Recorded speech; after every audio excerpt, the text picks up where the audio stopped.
Independent Simple T-Test adalah sebuah metode statistik yang digunakan untuk membandingkan rata-rata dari dua kelompok yang berbeda. Metode ini sangat berguna ketika kita ingin mengetahui apakah terdapat perbedaan yang signifikan antara dua kelompok yang tidak saling berhubungan atau independen satu sama lain.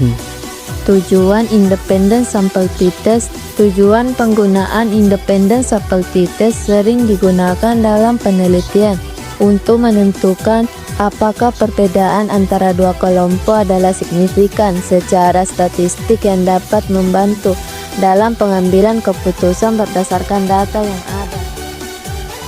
Hipotesis adalah pernyataan sementara yang dibuat berdasarkan observasi awal yang bertujuan untuk menguji kebenarannya melalui penelitian atau eksperimen. Hipotesis berfungsi sebagai pedoman dalam penelitian untuk menentukan hubungan antara variabel-variabel yang diteliti. Hipotesis 0 (H0). Tidak terdapat perbedaan yang signifikan secara statistik dalam rata-rata hasil panen bawang merah antara bibit jenis kapur dan bibit jenis bima.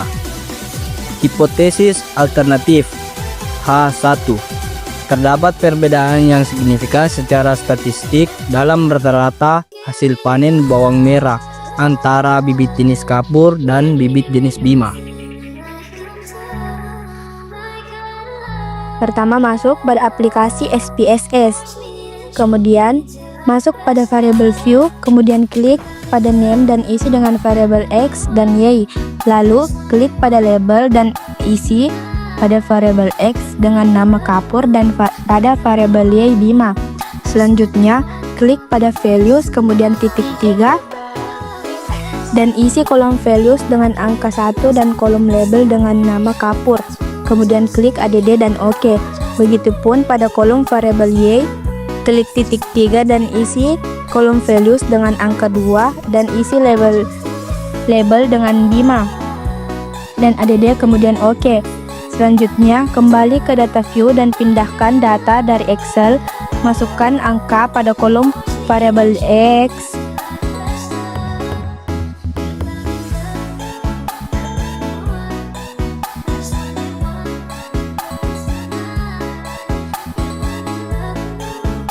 Dan masukkan kode pada kolom variabel Y yang telah ditambahkan tadi pada values.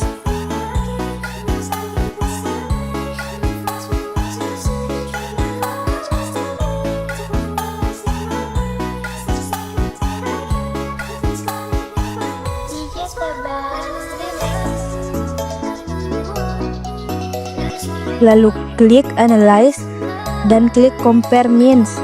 Kemudian klik Independent Sample T-Test. Setelah itu, variabel X atau kapur dipindahkan ke tes variabel dan variabel Y atau bima ke grouping variabel. Klik Option dan isikan 95% sesuai tingkat keyakinan.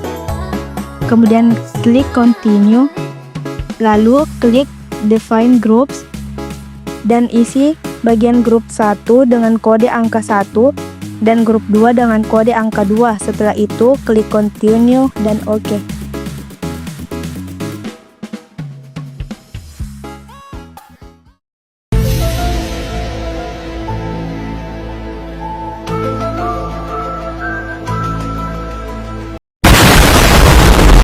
A few moments later. Berdasarkan hasil uji sampel tersebut diperoleh SIG yaitu 0,905 lebih besar daripada 0,05 yang berarti nilai tersebut tidak signifikan, dan diperoleh nilai DF yaitu 28 di mana dalam tabel T bernilai 2,048. Didapat nilai T hitung yaitu 2,104 lebih besar daripada 2,048 yang berarti tidak signifikan, sehingga hipotesis 0 tidak terdapat perbedaan yang signifikan secara statistik dalam rata-rata hasil panen bawang merah antara bibit jenis kapur dan bibit jenis bima diterima, sedangkan hipotesis alternatif atau H1 terdapat perbedaan yang signifikan secara statistik dalam rata-rata hasil panen bawang merah antara bibit jenis kapur dan bibit jenis bima ditolak.